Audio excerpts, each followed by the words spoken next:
On this week's show, discussing green homes without the green premium with Chris Anderson from Vantem. In this week's news, building towards interoperability, QR codes, DFMA, and more.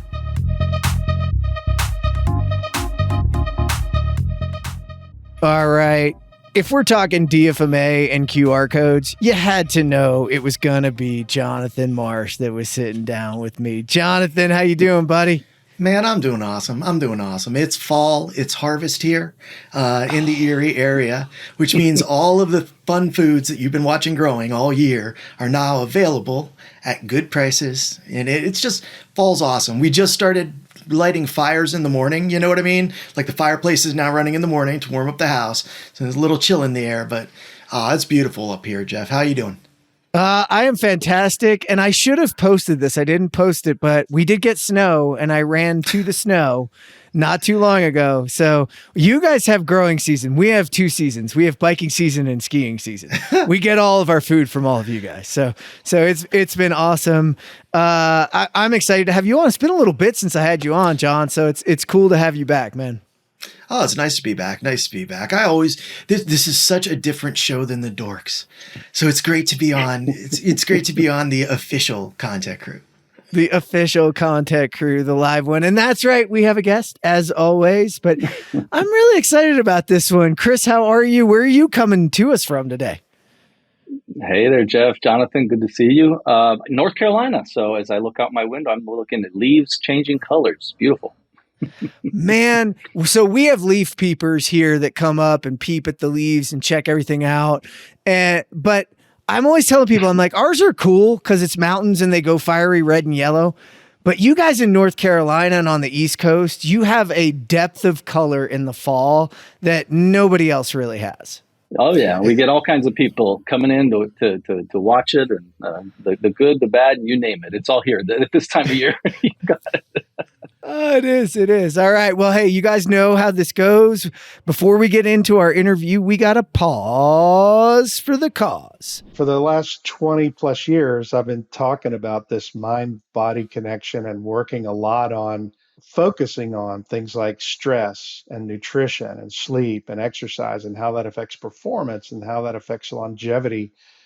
We've been focusing on this peak level of mental, physical, and emotional performance. Construction in general is a highly stressful environment, and you see the stress, and you always get the "I'm fine" answer, but I always try to dig a little deeper because people say, I haven't been sleeping great, and I'm really eating crappy food, and I feel anxious, I feel depressed, I feel, we'll start to really get into those conversations and figure out what's going on. Those are the critical things people need to it's the little steps, right? You're not here to replace a mental health diagnosis, right? You're here, but there's some resources you've got that can help people kind of figure out if, hey, they might be headed down towards that one. Right, exactly. Barring some mental health diagnosis, or if you think you have a mental health diagnosis, please go seek someone out and get that help and that diagnosis. But barring just a diagnosis or you're really struggling or having suicidal thoughts, this isn't going to help you probably.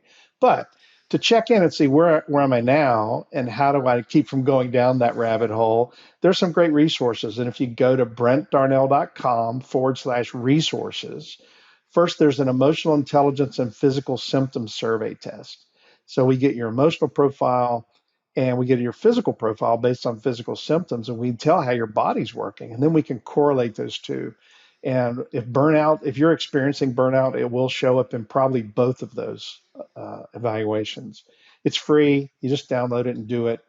And just so see where you are. And if burnout's the top 2 or 3 that pop up and show up there, I would pay attention and start to really look at what are you doing with stress and nutrition and sleep and exercise and daily reflection and those kinds of things that we know we need to do to keep us healthy and keep us sane and keep us on track. You've got to check in with where you are. You've got to work on balancing. It's not about the diagnosis. It's about preventing people from getting too far down the road. Like most of our construction folks that listen in, they take care of their cars. They keep them up to date.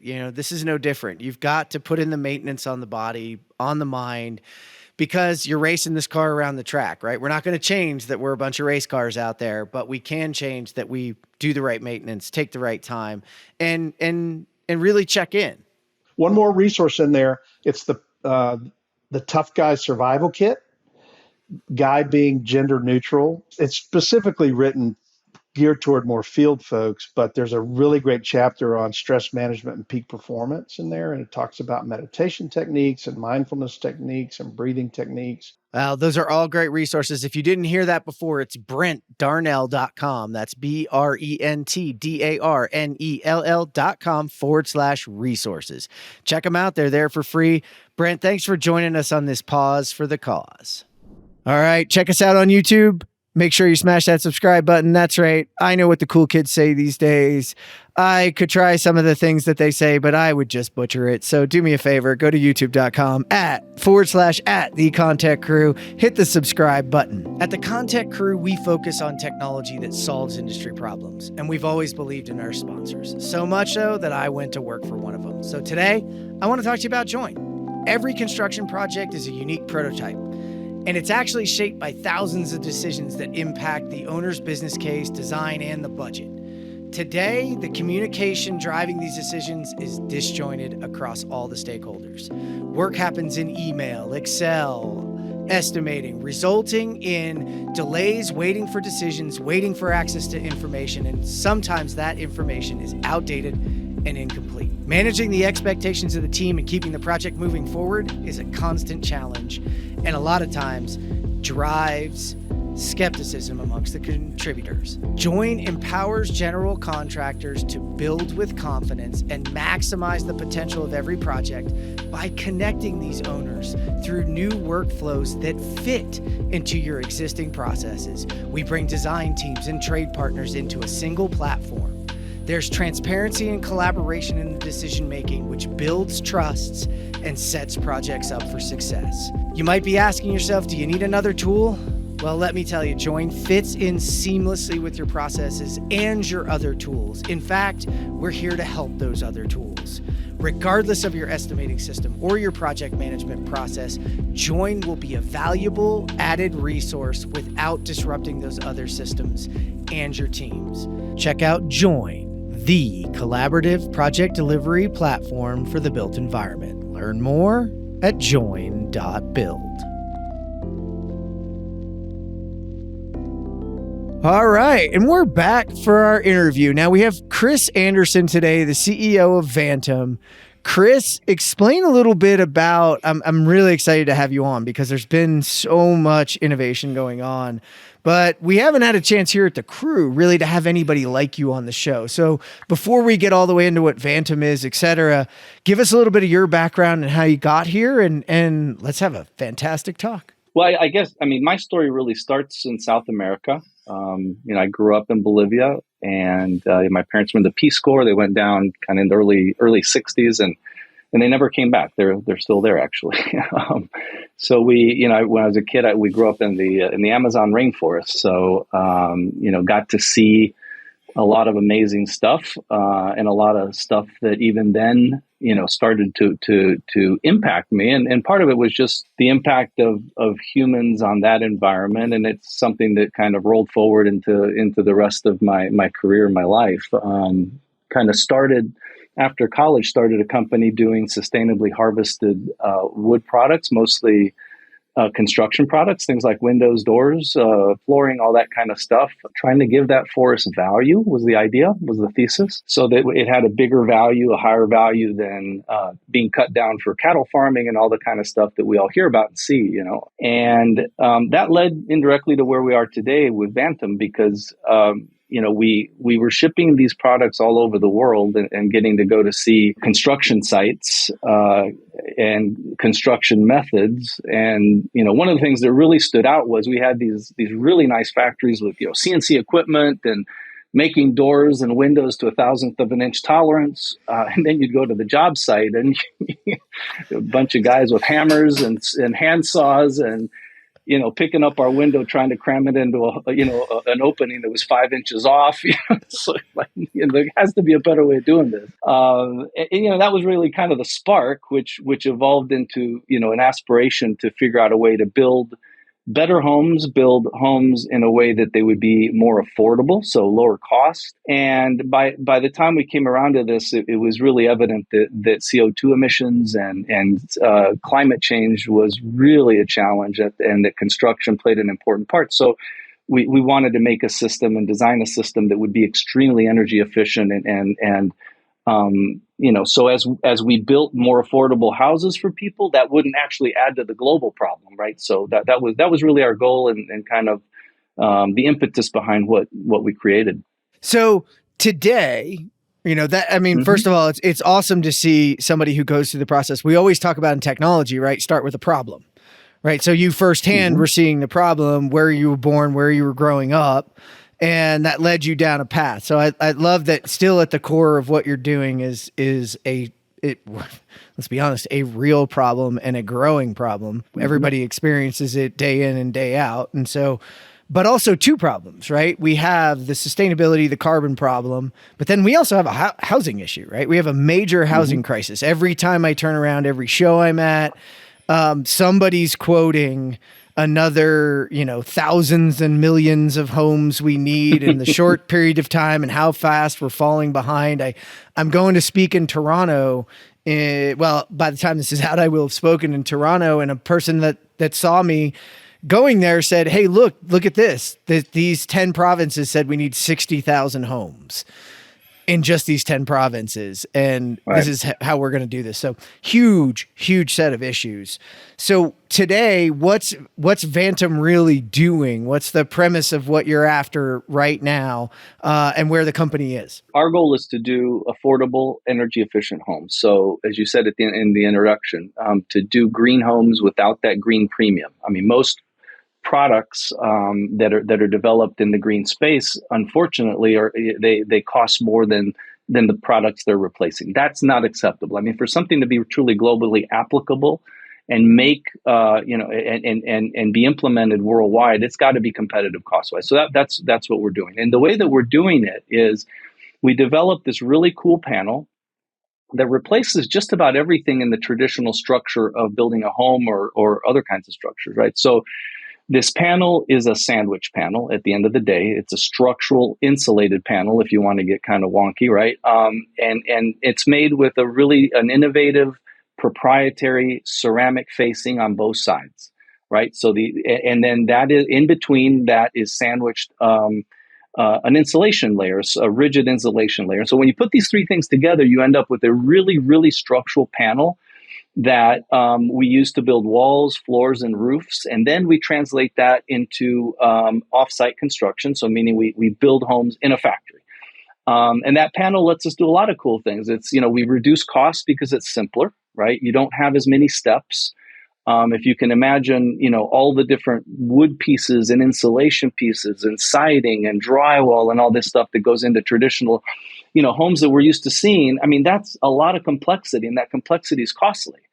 We replace it with this one thing, right? So our panel, you just paint the inside. On the outside, you can also just paint it. You don't need to put a bunch of extra layers on it. It saves money. And by doing it in a factory, we're able to really do volume. And this panel, in a factory setting, the other thing that's so cool about it is we can automate without that much cost, right? When you're trying to automate a complex system, it's really expensive. I mean, you have to use a bunch of really, complicated robotics, expensive robotics that sometimes don't work the way you want them to.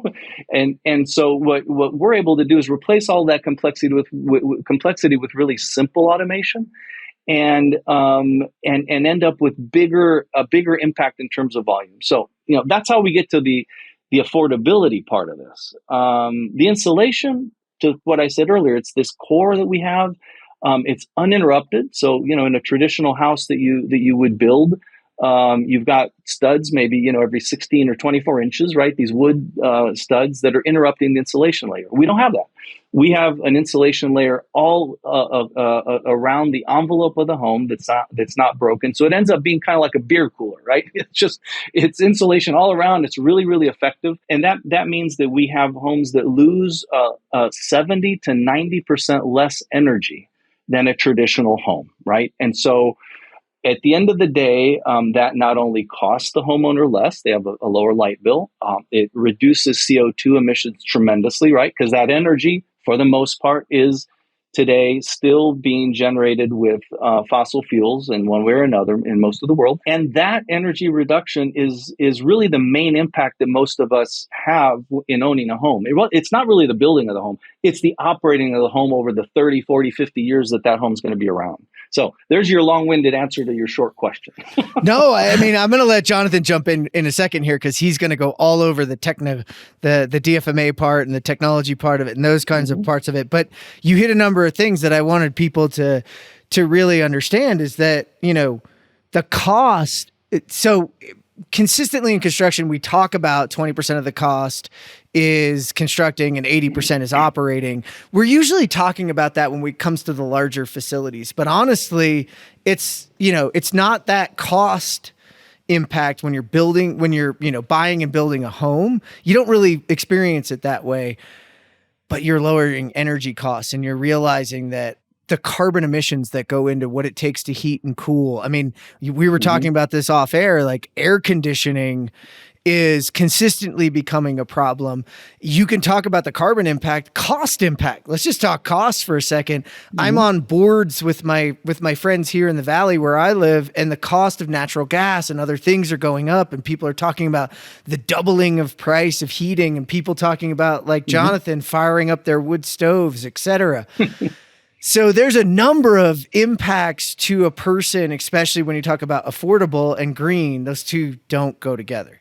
I never say those two together. It's affordable or green. So I love that you hit those. Jonathan, I know you have a couple of questions around the panels and some of the ways that Chris is achieving this.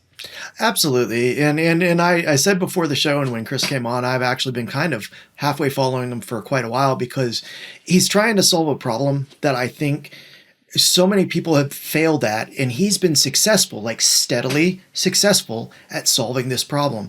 And that's that idea of manufactured housing and in sort of bringing the edge of technology into that. I've watched a lot of people trying to do this. I've seen it done by large companies with lots of investment and just not had it pull off. Chris, before I ask you about the tech side too much, what do you think are some of the differences between what you've built in Vantem and what some of these other people are trying to build when they're trying to build affordable manufacturing of housing? What are some of the key things that you think set you apart? Well, I think the biggest thing that's different is that we have rethought the system from the beginning. I kind of liken it to, if Henry Ford had approached automaking by saying, all right, I'm going to build a mechanical horse, a mechanical four-legged horse. That's going to be my improvement.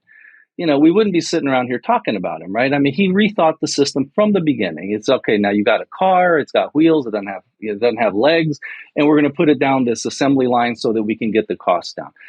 So if you don't rethink the system, it's really hard to have a massive leap forward in efficiency, both cost or energy efficiency. And that's at the end of the day, the main thing that separates us. We threw out that idea that you have to use bricks or concrete or wood framing and all this, and we start with something that's a lot simpler. And then we continue that simplicity through the manufacturing process and thinking of how you can really produce it. And there, we didn't invent the assembly line. Henry Ford and others did that, but we are really applying a much simpler idea to that assembly line, and I think it really yields much different results than those that are trying to manufacture in an offsite factory wood framing, right? Which is what most people are doing. And those are complex systems. It's hard to get those incremental efficiencies when you haven't rethought the system from the very beginning. You kind of teed me up for the next question because you mentioned Henry Ford. And one of his famous quotes are, sure, you can have a Model T in any color you want as long as it's black. Okay. Right. So coming in with the manufactured housing, with the panels and all of that, do you feel that you're reaching a level of customization that people are looking for? I will tell you right now, I am the person that would buy a house based on energy efficiency, and it could look like whatever I want, whatever it looked like, and I wouldn't care because I'm really about living in the house rather than the beauty of the house. But how have you addressed sort of that problem? Because, you know, like you said, when Henry Ford started producing cars, it was being produced by people in their garage. They were all pretty custom. They all were everything you want, we will do for you. And when he did, it's like, I'm going to make one style of car. It's going to be black. It's going to come off this. You're going to have spare parts for it. It's all of those things. How have you addressed sort of that idea that we have that our homes should be a reflection of, you know, our creativity with what you've been able to do with the panels and everything? Right. Well, I mean, in manufacturing, you know, certainly the ideal is to do one thing, right, and not change anything. Well, that's not realistic. And today, Ford Motor Company doesn't make just black cars, right? I mean, they're doing a lot more than that, and not a Model T.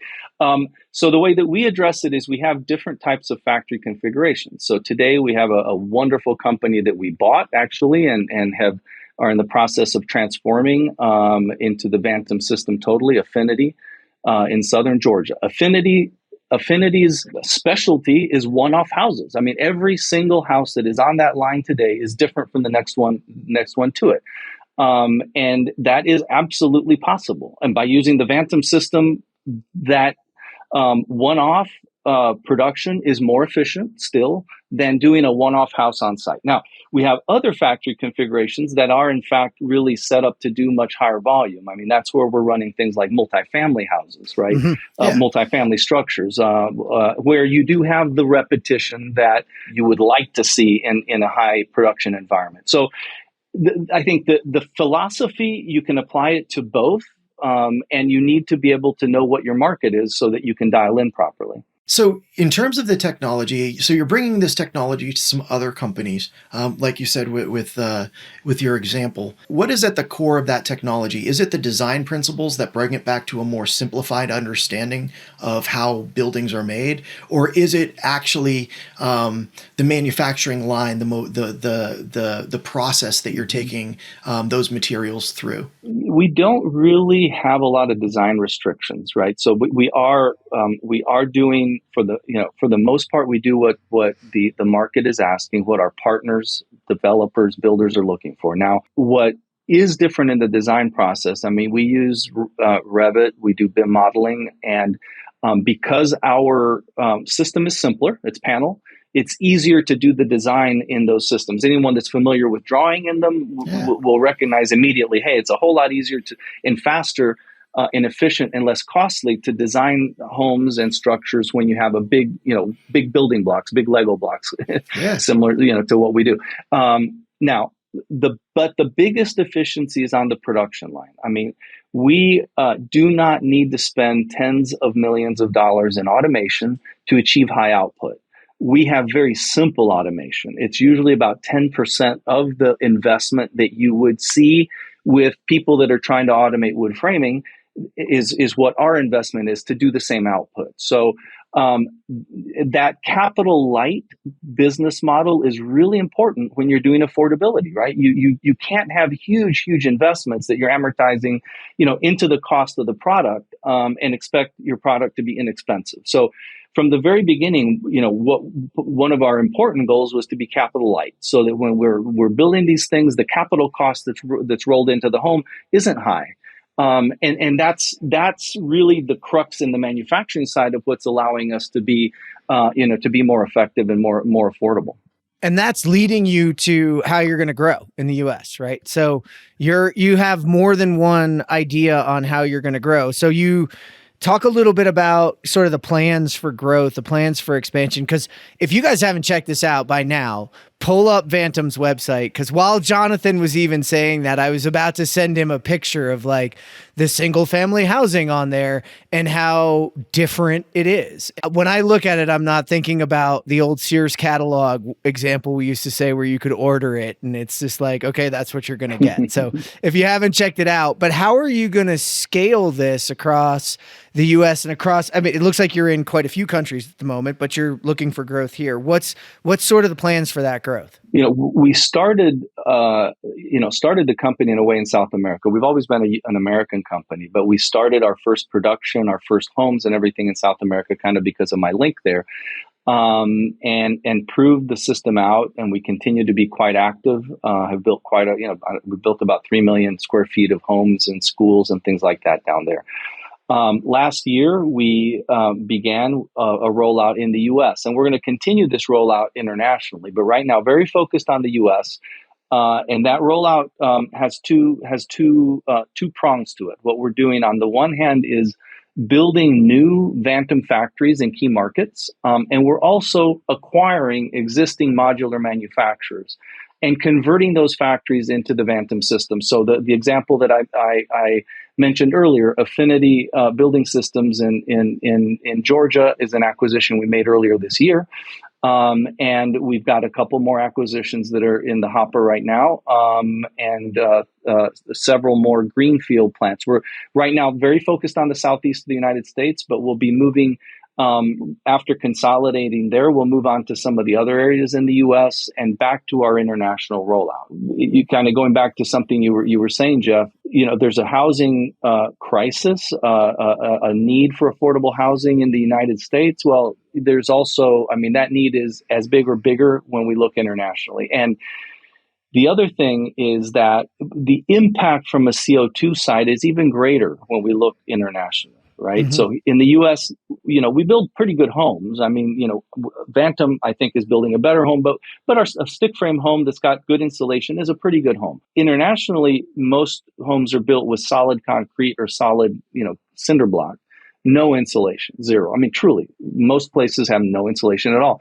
And one of the biggest challenges for people that are focusing on CO2 reduction and mitigation is that the countries that are the fastest growing countries economically on the planet and with the fastest growing populations, places like China, India, Brazil, are the same countries that are adopting air conditioning the fastest, right? And those countries are building without insulation. You don't have to do the math to realize that's just a complete crunch. And it is being called the cooling crunch.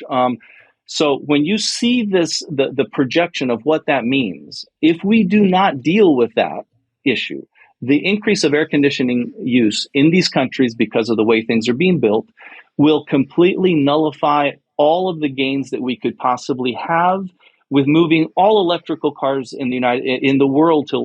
the cars in the world to electrical, for example. It's that huge of a problem. And so anyway, I got kind of off track from your question, but our rollout, we're really excited about what we're doing in the U.S., but we will continue our rollout internationally because, we're not only, looking to build affordability, as we said earlier, but really to have an impact on the greater CO2 issue. Yeah, well, you hit a couple of things there too that I love, because you're right. The growing countries have a number of different issues around affordable housing. We've seen this and we covered this. This was a long time ago, Jonathan. I don't know if that you'll remember this, but we were just looking at some of the areas that were devastated by hurricanes or other natural disasters that we're trying to rebuild. And some of the biggest problems of what had happened was they weren't built up to code.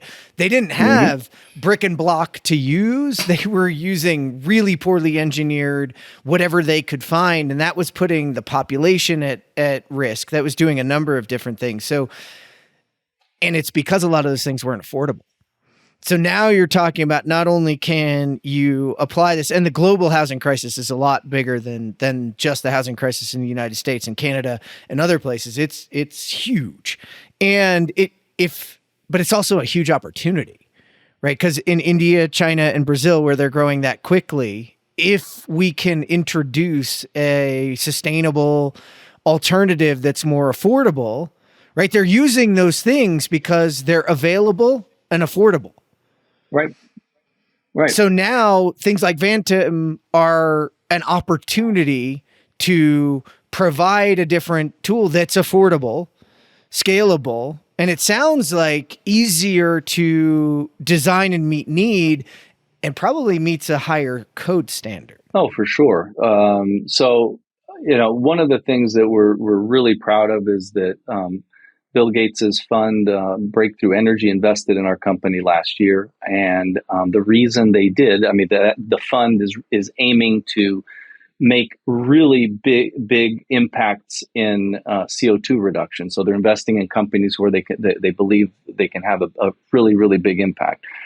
And the reason they chose Vantem over a lot of other companies was that we are able to do this internationally. I mean, we've proven it. We started overseas. It's not like we started in the US or Europe only. And the cost of construction and so forth in the US is higher, so there's a little bit more wiggle room. But when you start to go overseas, costs of construction are really low, right? And so competing there is even more difficult. Well, we proved that out. And the other part that was really important as we created the system, and I think has proven out, is that people, even in poor countries, don't want to live in funky houses made out of funky materials, right? They want to live in something that looks and feels like what they're used to. Everybody aspires to be in a home that is solid and feels that way. Well, Vantem does. When once we're done, and as you said, Jeff, you go on our website, you can see it. The homes, they look like they're real homes, and they look like it. And so, this was really an important part. And kind of, Jonathan, back to your question about innovation and what we were thinking about. It absolutely was a critical part of our thinking of how do we make sure that as we are doing designing this system, this new system, that it doesn't end up being made out of materials that are too strange and foreign to where people aren't going to want to use them and adopt them, right? And so that I think we've proven that out as well in what we've done. And while you guys were talking, I definitely went to the Vantem website and started looking. I have a very odd question for you, Chris. The listenership of ConTech Crew, I would say, has an absurdly high level of Revit users among them.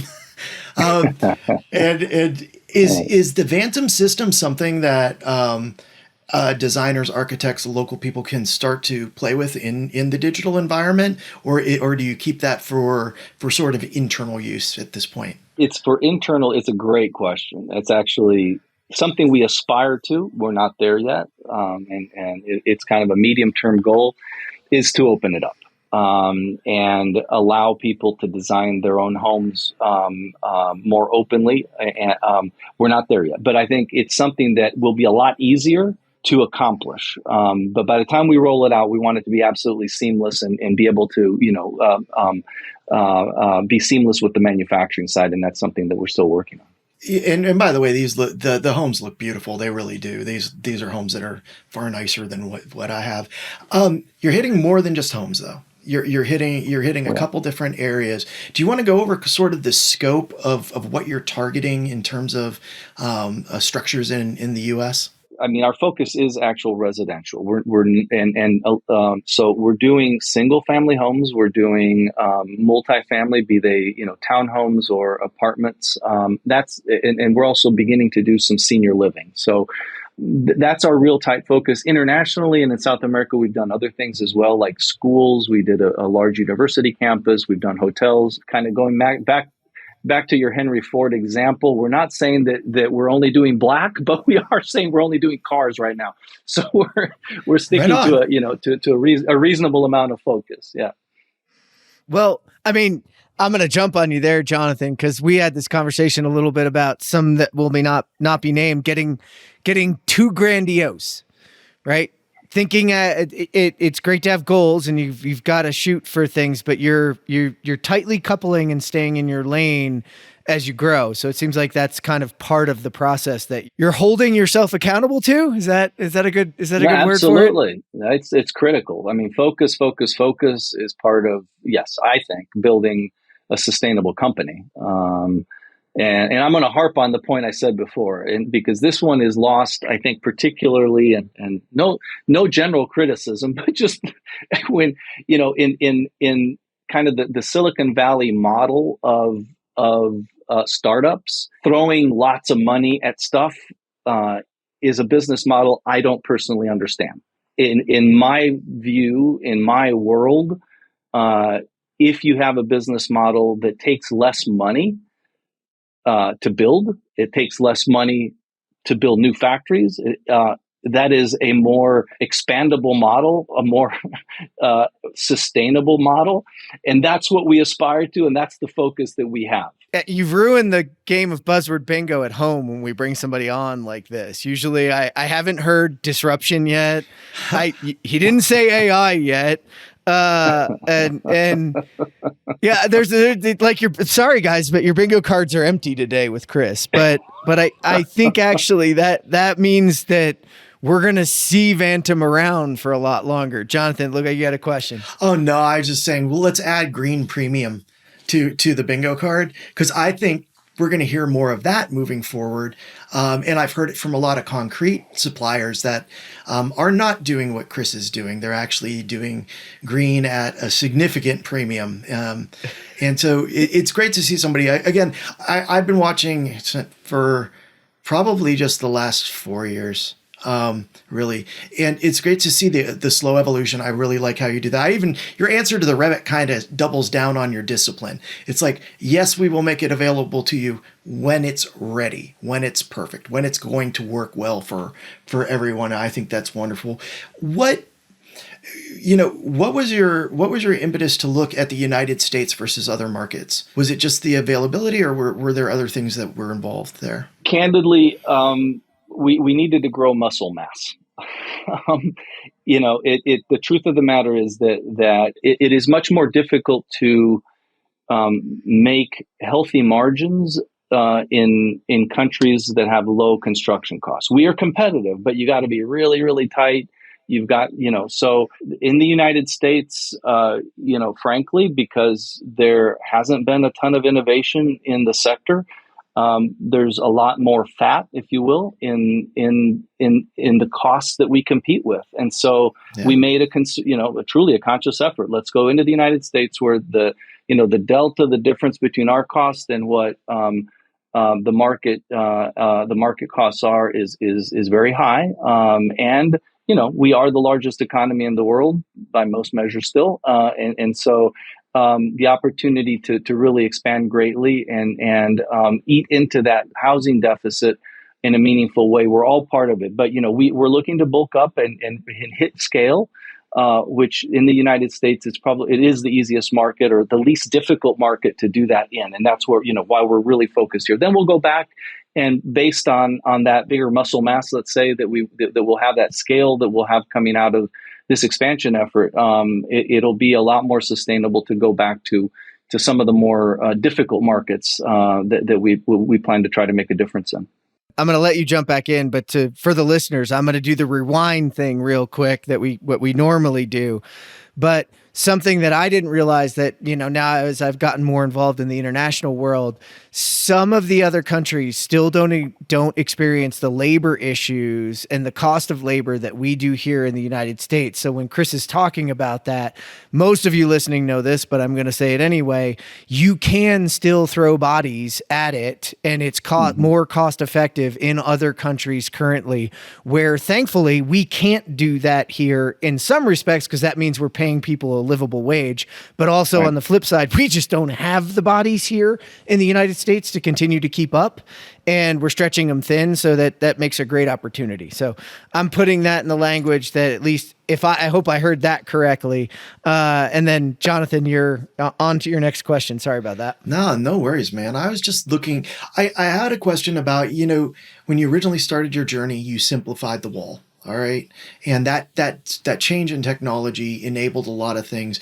But over the last 5 to 8 years, At least here in the States, we've seen a huge boom in in sort of technology within construction. So the on-site construction technologies. Has there been any technology that for Vantem has been particularly impactful in the last few years, or any technologies that you're looking forward to in the future in sort of building up that next level of product? That's an awesome question. We're always looking to improve, and we will improve. I mean, this is going to be a continuous improvement effort. We've got a great panel. There are things that we'd like to do differently about our panel, even. So I'll give you, the one example is the core of our panel is a high density polystyrene, which is a very, very effective thermal insulation. It's structural. But it's a petrochemical derivative. We'd love to get rid of that. We'd love to be able to move to something that had, a zero embodied CO2, even though what we have today is quite low. And there's some exciting new things happening on it. But you're talking about a fairly long horizon still on some of these, and we are starting to study a few and doing some pilot work with a couple of companies that have some cool ideas. So yeah, I think that we'll be incorporating some neat new technologies as they're rolled out here in the near future. Cool. I'm a big mushroom guy. I go hunt mushrooms, teach people how to do that. And one of the things that I've loved is them starting to use mushrooms and mycelium to do insulation, to do panels, grow your house. And it's very, very, I don't know if you could be more ecologically sound than a mushroom-based house. But no, we're keeping tabs on some of those efforts. And I mean, it is very cool. It is very, very cool what's being done there. You're right. Yeah, material science is just exploding right now. It's wonderful. I laugh when you say that, because if those of you who haven't listened in, there is an episode where we recorded Jonathan talking about foraging in Central Park.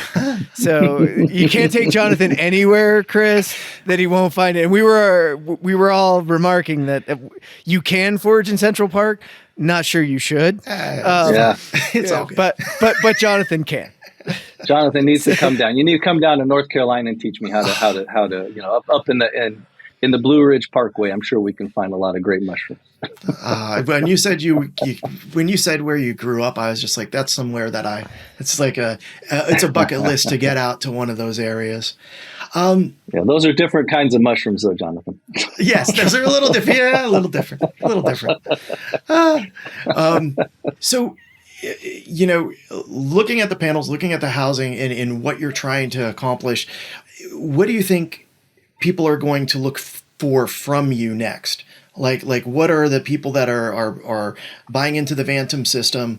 What are their expectations sort of moving forward for those people that want to partner and everything? What we do is we actually partner with developers for the most part, either small developers that are doing single family home type of things, which is what we do out of our Affinity factory, and the other factories that we're rolling out are with much larger developers that are looking to have a very impactful rollout of affordable housing. A lot of it is apartments and multifamily, just because that's where you can get the most effective cost and the least cost to people.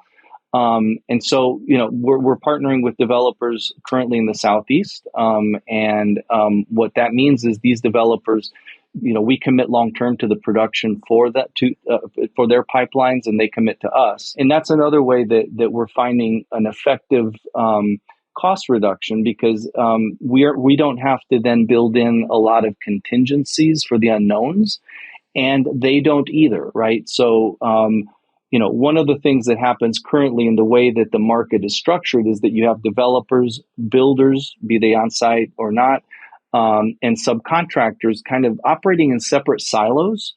And what we're trying to do is break down the silos. So we have us manufacturing the homes entirely, working hand in hand with the developer, almost as one. And that means that we don't have to build in a lot of extra costs for the unknowns and the inefficiencies that typically you have when you're handing off responsibilities, right, from one silo to the next. And so that's really where we're focused in terms of our partnerships is finding really great developers. And I think with the modular housing market being what it is, I expect you to have a rich, a rich garden to sort of pick from when it comes to that. I have a little bit of a question there too. Go ahead before I jump in, Chris. It sounded like you had a thought. Yeah, no, I was just going to say we are finding that it's interesting because as we approach great developers, many of them they've really wanted to get involved in offsite. I mean, they understand that the biggest risks that they have in their whole business have to do with site construction, right? I mean, that's where the delays are. That's where the as you said, Jeff, some of the labor issues that are difficult to resolve are. You have weather, all these things. So they have all wanted to get in, but a lot of them really just haven't figured out how do I do that. So when we show up and we say, hey, we're going to partner with you, this is not going to be a kind of a supplier type of relationship, but really a true partnership. Then they get comfortable because it means they can get rid of all of that uncertainty in the middle that they had, and to a certain extent, a lot of the double margins that there are. So again, leading to a lower cost product that they can take to market. Yeah, I love that, getting rid of the duplicitousness there, but there is an impact on people building, right? We know they can't keep up, but it's still going to disrupt, to use a buzzword. Okay, you got one on your bingo card. Sorry, guys. But to disrupt some of the natural way we've done things, how do general contractors out there, or those people that are building homes out there for more like this? It's not, you're not, well, and maybe eventually building in the custom home world. That's a different space where I live, but more in these, single family or multifamily. And how is this going to impact some of the general contractors, and can they prepare themselves to be a part of the transformation and not be disrupted? Yeah, and absolutely. So one of the things we do is actually help general contractors transform from site to offsite construction. There's still about 20% of the job needs to be on site, right? The foundations need to be done. You've got to pick our modules off the truck and put them on the site and stitch them all together. So there's still important work to be done. And then the other thing that happens is that the people that we're working on the site, right? The folks that do the carpentry and the drywall work and all that kind of stuff. That's who we're hiring in our factories. And so it's not like you're reducing the workforce. You're actually redeploying the workforce and making it more productive, because suddenly what's happening? You're moving the house to the person, not the person to the house. So that same person is going to produce a lot more house, right? And so that's productivity. That's a productivity increase. And that's essentially what we're doing. So we're not reducing people, we're just making them more productive. That's awesome too, because as we've seen in more in the MEP trade, where we see a lot of offsite and prefabrication going on, mm-hmm. Some of the things they say not only is it's reducing risk and I'm working inside, but I'll never forget, and I'm sure the listeners are tired of this story, but I had a journeyman electrician. I asked him, what do you like most about this place that you work? Working inside and doing prefabrication. And I thought, it was going to be lunch, the weather, I actually thought, the ergonomics, maybe like some of the reality. And he said, come here, come with me. And we walked me to the front door, the door where they leave. And he said, when I open that door, I'm not going to get killed. That's what I like. Right. It's safe here. Yeah. Right? There's so much volatility. There's so much. So working on a assembly line in a factory, you're not only being way more productive, you're a ton safer. Right? You're reducing the amount of risk and increasing the amount of output. And let's be honest, you're giving them a work day that can be much less impacted by the weather, by all those different things, right? This is a fantastic, like, a lot of people don't take into account the volatility of wondering what work's going to be like when you go to work on site every day. Now you're going to work in a factory. So, and we're losing those people, right? So we need the fewer people to be more productive. And I think, at least I've talked to a couple of others that are doing panelization or doing fabrication.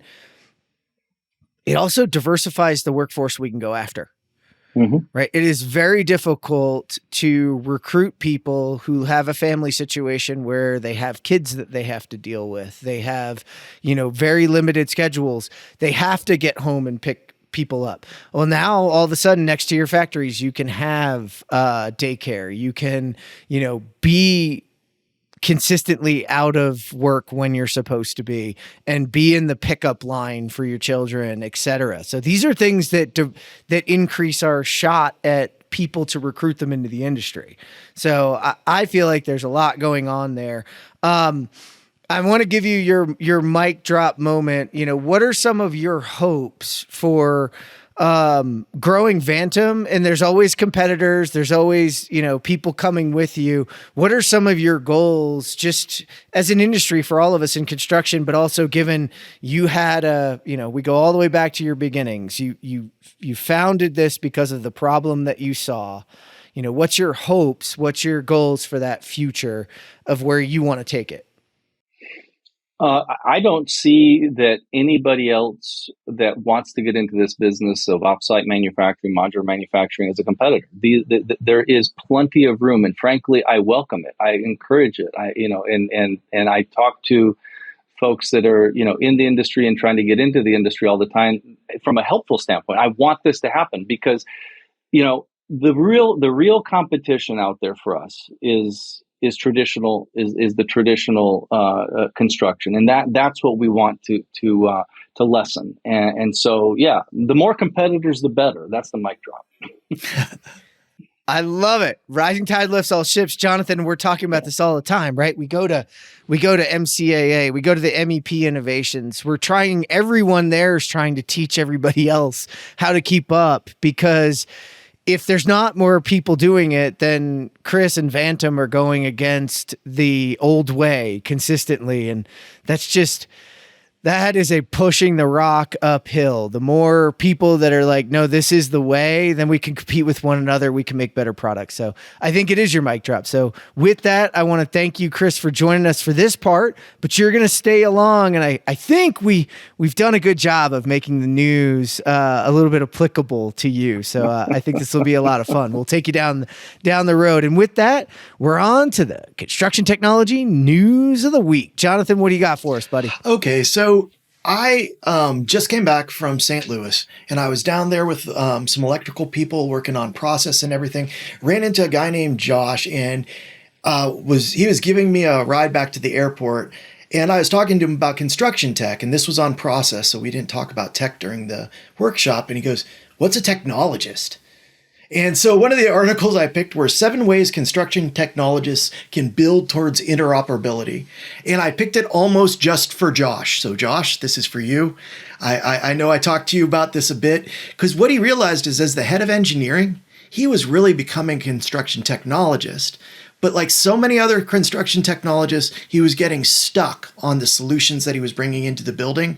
I think, if you're a technologist and you bring in a technology, you have to make sure you hand it off. This is a great article that describes what a construction technologist is. And here are some things as a construction technologist that you can do, which makes me happy as a process guy, Jeff, because I like gap analysis. So construction tech people out there, if you can read through this list and there's not something you're doing, add it to your list, okay? This is it. It's not a long article. It was really nice. And again, I think, Jeff, you and I live in this little bubble where everybody knows what construction technologists are. But every time I go out there and I'm out doing a workshop or talking to people, I'll get a good number of people coming up saying, "Wow, I'm head of engineering, but what I actually am is what you just described." So if you're head of engineering out there, but you're starting to feel that you might be a construction technologist, I would love for you to go take a look at this article. And again, if you're a construction tech, this is a great little gap analysis tool. I love reading what other people think technologists should be doing and saying, am I actually doing all of that? Could I be doing that? Should I be doing that? What do you think, Jeff? You were there for the coining of the term. I remember me being at my desk listening to y'all talk about it and going, I'm going to take a pay cut and become a construction technologist. Yeah, right. And I almost wish we could rewind ourselves there and give it a different name, because I think the technologist that we tried to describe as somewhat of a mad scientist, if you remember James's talk on building a mad scientist, that was really around getting the industry excited and hyped on technology itself and that it could have an impact. What this is sort of the maturation of what a true construction technologist should be. Although I'm hoping the new school is listening and this becomes more of the construction technologist. That was it was a term for the head of engineering or the BIM and VDC lead to have another step inside of the organization and not just be detailing, not just be drawing and then playing with things off to the side, right? It's like, hey, you got to dedicate somebody to this. I hope the next stage is that we somehow operationalize this, whether it's operational technologist or operational excellence, those kinds of things, because this speaks to me on that. This is talking about, construction technologist originally to us was like look, it's why we have the Dorkcast, right? Yeah. It's a bunch of dorks in the room playing with things, trying to make something that worked well. And then, by the way, having huge breakthroughs. But this is educate leadership, get buy-in. Discovery and collaboration.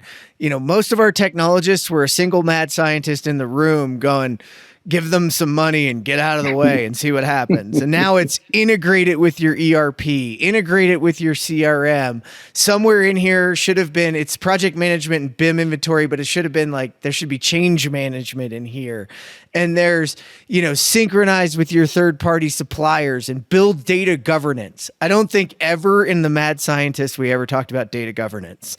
So I believe this is the evolution of the construction technologist and what it should be as it takes its true seat in the industry, right? It's like, Chris, you did this originally, like you did a few things with a CNC and maybe built a panel, and then eventually you built a company and you built a product. But it started as like a crazy idea. So I think this is the thought. And when you hear construction technologist, besides oxymoron, what do you hear? Yeah, well, you're exactly right. You hear people that probably are told they're nuts a lot, and that's good. So if people are telling you that idea, it's not going to work, don't take their word for it. I mean, I think that, like I said from the beginning, I think the greatest innovations and what construction technologists have the opportunity to do is to rethink the systems from the beginning, and that's hard, right? Oh, yeah. But that's the most exciting stuff there is. And that's where the biggest impacts are going to be. Man, that you need, whoever wrote this, got to go back and write an eighth one. Look at everything and how it's done and don't let that be your guide. Try to come up with a completely different way. And I am totally stealing your Henry Ford because we use the Henry Ford thing all the time, but I have never heard anybody call it a robotic horse. I've heard faster horses, but a robotic horse, there's so many things in construction that applies to. I mean, yes, that was awesome. I'm stealing that sucker. Jonathan, what else you got for us, my man? Thanks. The other one I went on, it was kind of because of one of my own personal thoughts on the way the technology is going. And it said, could QR codes be the key to unlocking project efficiencies on one tech leader thinks so. And we know this tech leader there, Jeff. It is the CEO of Dusty Robotics was on and talking about this. And I'll tell you what, Jeff, 2012, I was already using QR codes to get information out to my job site. And it was consistent. It's good. Why do we not see things like that there? Why were we not okay with something that's simple and easy to convey knowledge to people? I mean, I remember back in 2011, you had to download a special app on the first generation iPads so that you could read a QR code. They had a special QR code app that you had to deploy to all the iPads before you could even read it. Now it's ubiquitous. It's across the entire stream. So I liked the article talking about, hey, here's something that's simple. It's not brand new tech. Deploy it completely, and you can have a huge impact on your job site in terms of efficiency. And especially because right now, construction has more data in it than it's never ever had before. Okay, so construction now has the data to back it up. We're building the better models. We're building more. I mean, we're building non-visual models. We're building real data models. So getting that to convey to the people on your job site becomes more and more powerful. And I think that this underlines that point. You know, we need to start looking what are established technologies that are quick and efficient that will help you take all of the data that you're building in these great models and deploy it to your job site where it can be used. What do you think on the QR codes thing there, Jeff? Well, it's a great, I mean, it's a great example of what we saw going through COVID, right? Like nobody really, I mean, QR codes were around. A lot of us were using them, like you said, Jonathan, but they weren't ubiquitous. And then all of a sudden COVID happens and none of us is allowed to be handed a menu. Yeah. And now we all know how to use a QR code, right? Yes. And like light bulbs started going off, but I think you hit it here on your two articles together because change management is really hard. And change in and of itself, people are resistant to it, not just because they don't want to, but because they don't see the impact of it. It is difficult. And look, this is a high pressure environment where we've got to deliver on a consistent basis. And it's like, yeah, maybe this will save me time. Maybe this is good, but I know the way I'm doing it right now, I'm going to get her done. So a QR code, though, lowers the barrier to getting to that information. And then once they get access to the information, you've created a WIFM, a what's in it for me, so that I can keep doing it. And you've got some great, I mean, I love the article too, because I mean, you're talking about Tessa Lau from Dusty Robotics, Ariel Castillo's in there, another host here on the show who's been really instrumental in looking at bridging those gaps and bridging those barriers. And then Hamza Shambari and what they do at Disrupt Tech and Haskell in allowing project managers to have a say and have a part of the process. Again, if you've been a part of the decision, you're far more apt to go through it. There's always going to be pain. Change is hard.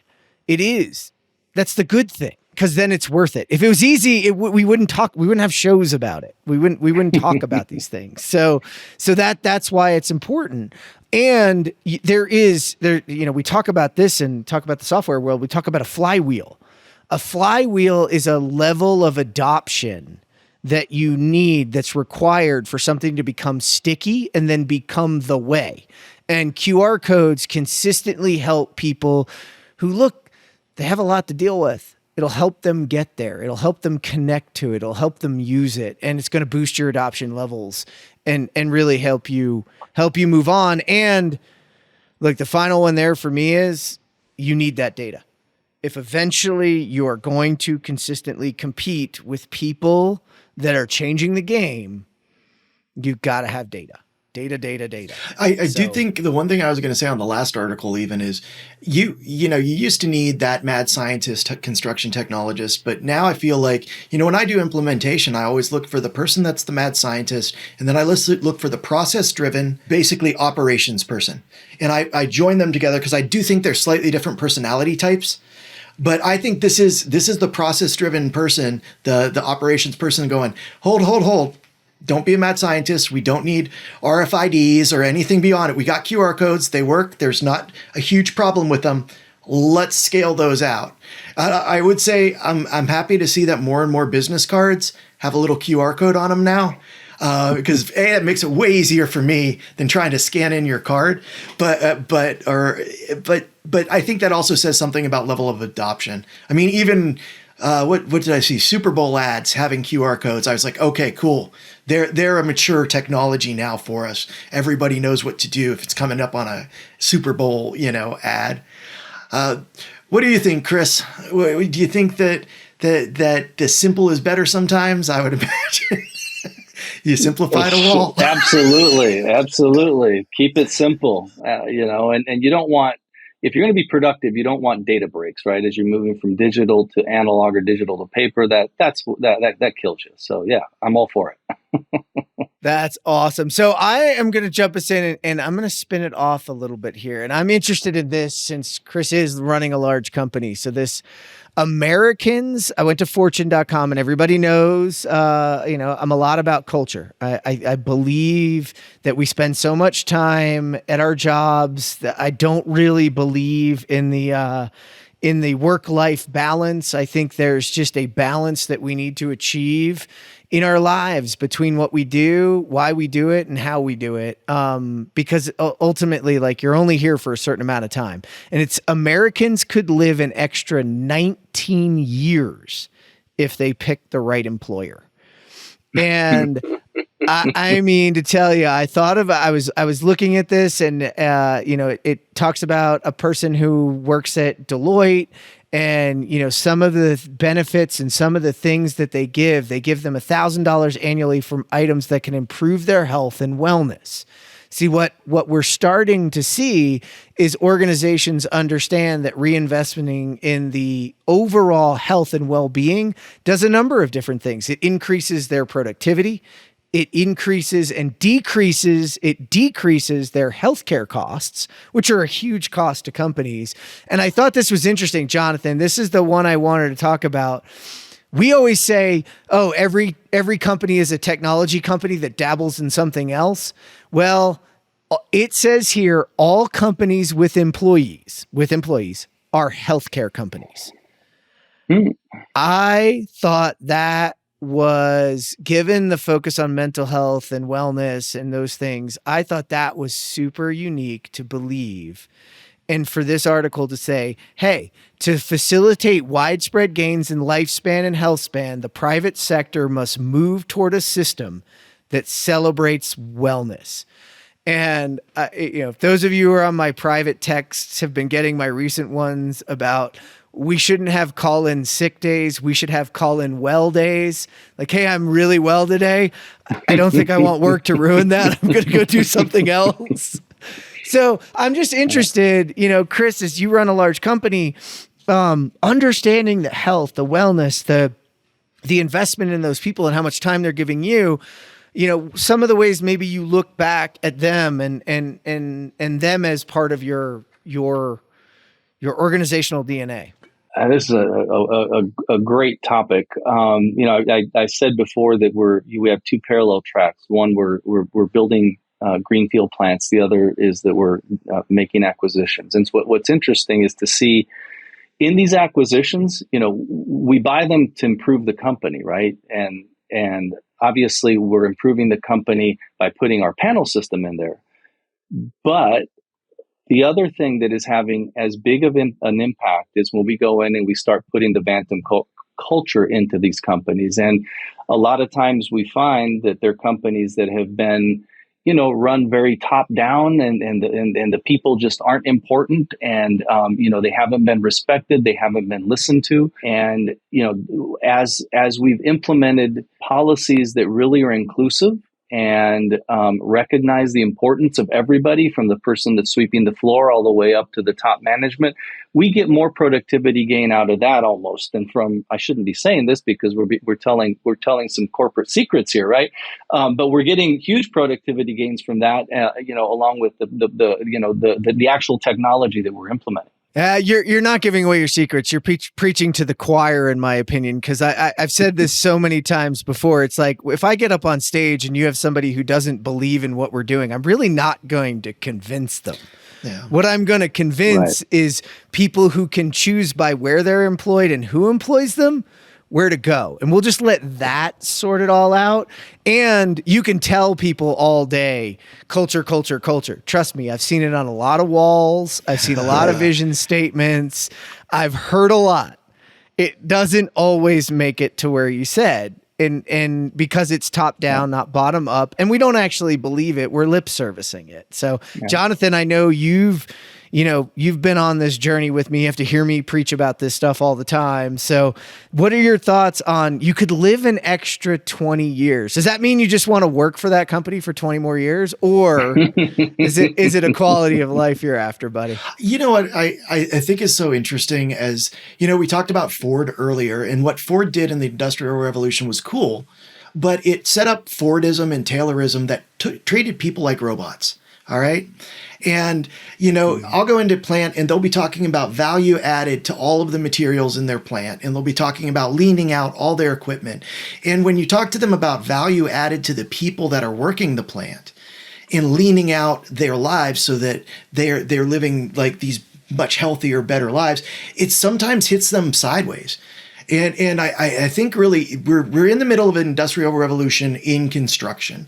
And what we have to look back at is the past and say, Ford and Taylor and some of these early industrial leaders, they didn't see the human. And I am so happy that, Chris, you said what you did and that this article says what it did. Because I think that the human's still at the center of innovation. This human is still at the center of production. The human is still the biggest part of things. And taking care of that for pure greedy ways, like I just want to make more money, that's great.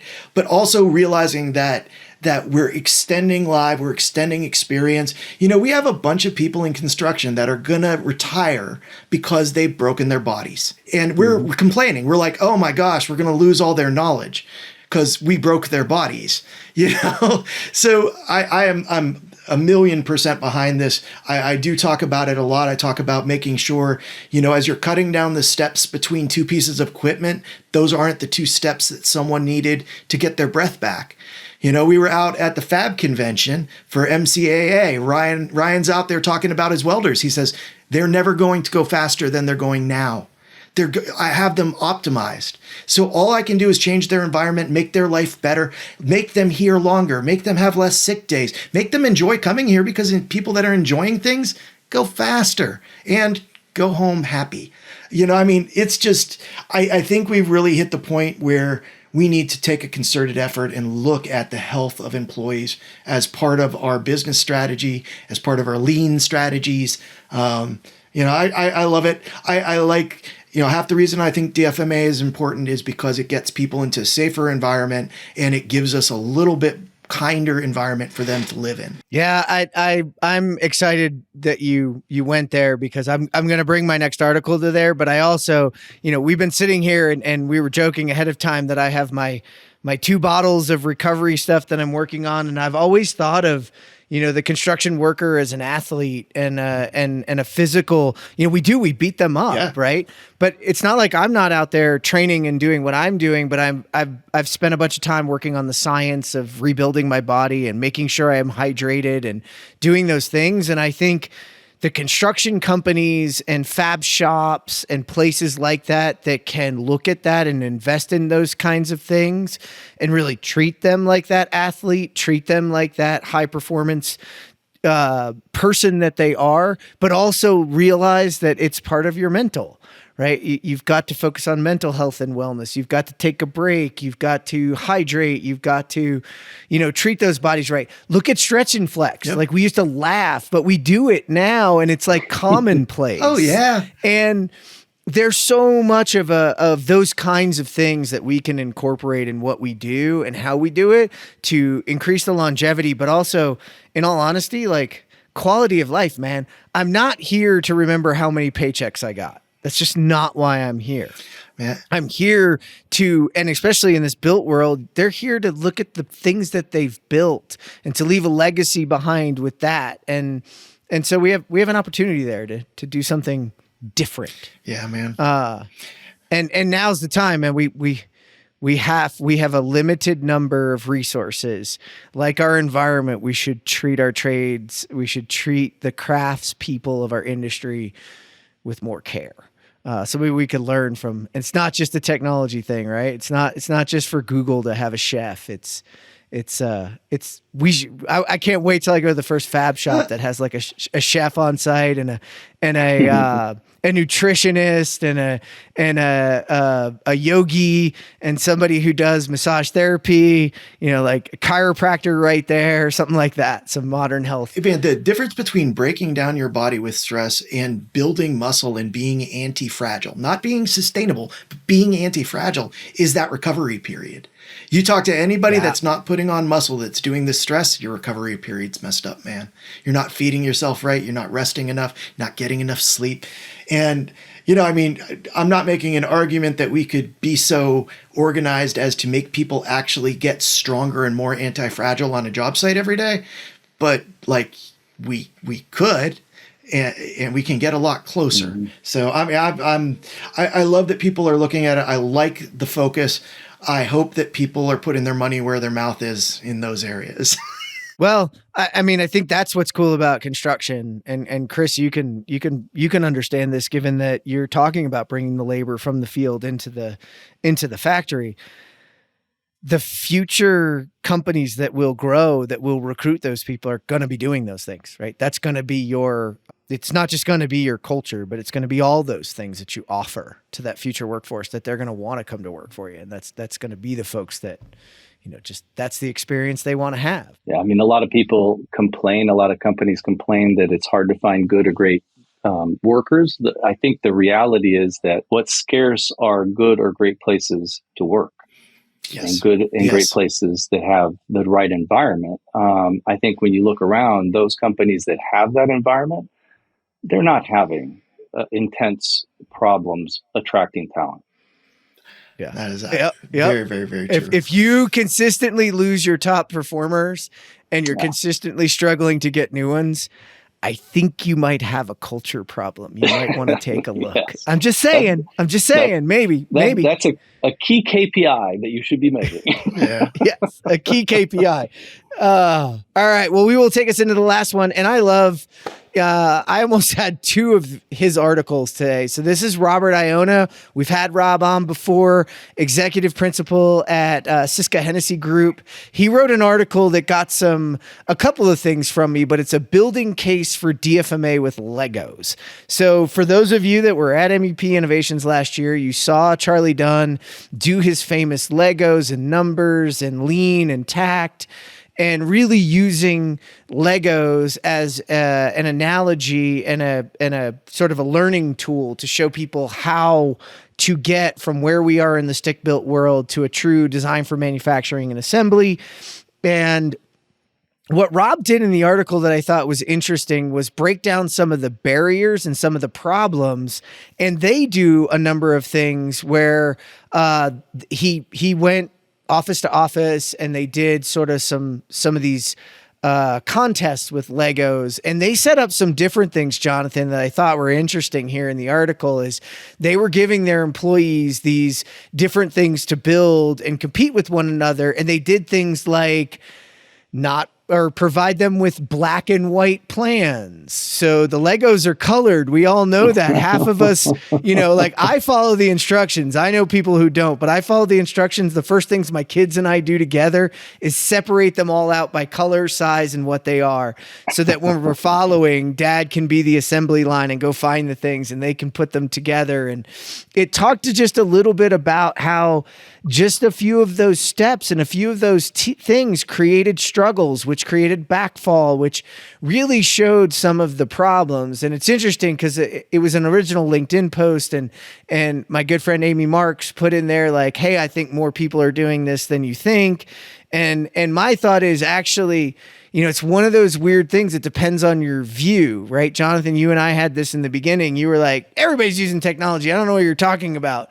And then you came out of your little bubble and you turned to me one day and went, okay, now I get why you said that. It's because the future is here. It's just not evenly distributed. And yes, lots of our large mechanicals and electricals and plumbers and sheet metal and others, are doing, even the drywallers and framers are doing prefab. Yeah. But I don't think it's really gone to most of the smaller and mid to really be adopted in a way that's true design for manufacturing and assembly. I don't think the contracts, I don't think the processes really lend themselves to it yet. So, and I think, yes, if you're the 800-pound gorilla in the room mechanical, you can force DFMA to happen, because honestly, those GCs and architects and owners that want to work with you, they're going to have to follow what you're doing. So you're going to get some DFMA. But I think, Jonathan, even you would argue it's not true DFMA, right? Because true DFMA has to be from the earliest phases that it can be in the design phase. So, that's design for not only manufacturing, but design for assembly, and the two have to come together. So I loved Rob's article because it sparked thought, and I'm a big fan of us getting to DFMA, but I'm also a fan of let's have fun explaining why it's not currently working. Yeah, I think one of the things that but I also think it's DFX. I think that's what we want to get to. Designed for assembly, designed for disassembly, designed for environment, designed for, we have to open up. I hate to say it, I think I'm in that bubble where DFMA has become something. Of course we look at DFMA, we have to look at all the other things that we could design for too. But when he put on the Legos, the first thing I thought of, so I am significantly older than my younger brother, 6 years, which means that he got to have the Lego castle pieces where almost an entire wall with the window in it was a single piece. And I had 20, Chris is laughing because he's like, yeah, I built those pieces. I built those pieces for real houses. But I had 30 pieces to build a castle. He's building a castle in 2 seconds. And, and I'm in there going, well, mine's more, it's more strong or something. He's just laughing. I think it's a great way to get people to connect with DFMA. I think that adult Lego fun in general, there's a ton of workshops right now using Legos. It connects us to our youth. It connects us to the builders. And I mean, even when we interviewed people to work for me, I was always like, what do you build? And if they said nothing, I'm like, do you like Legos?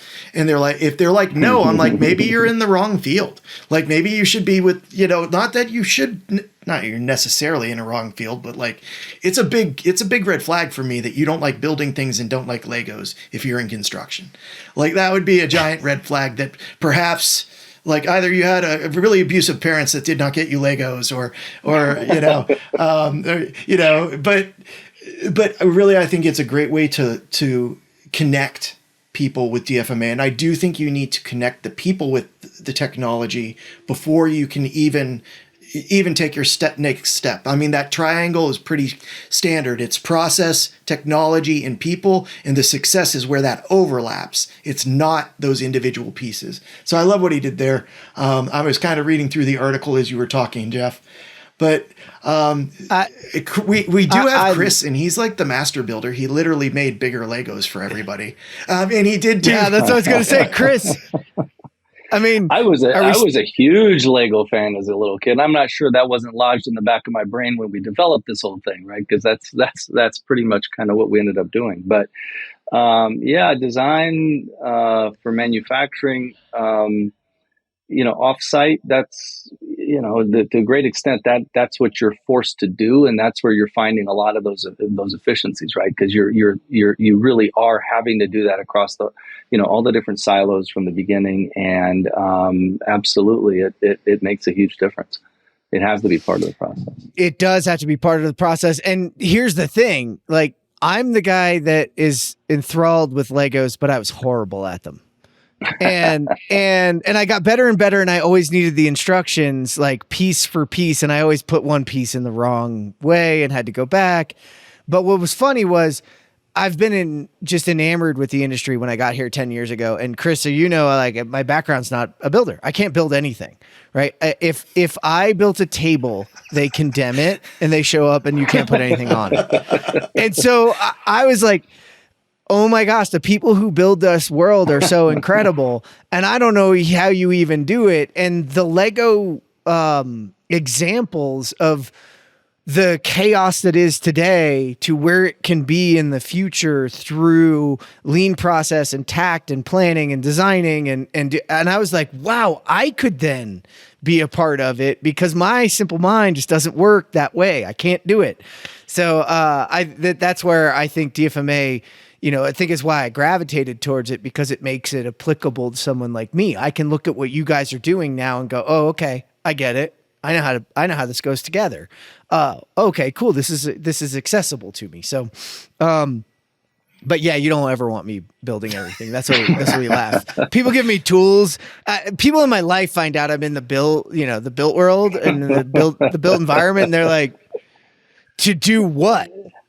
And I'm like, not build things. I'll tell you that. But Long on theory. no, yeah, I'm here on theory.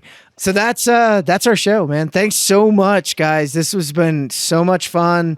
Haven't had a, just get down and dirty episode in a while, and this was a great one to do. So Chris, thanks for stopping in and playing a part and joining us for the day.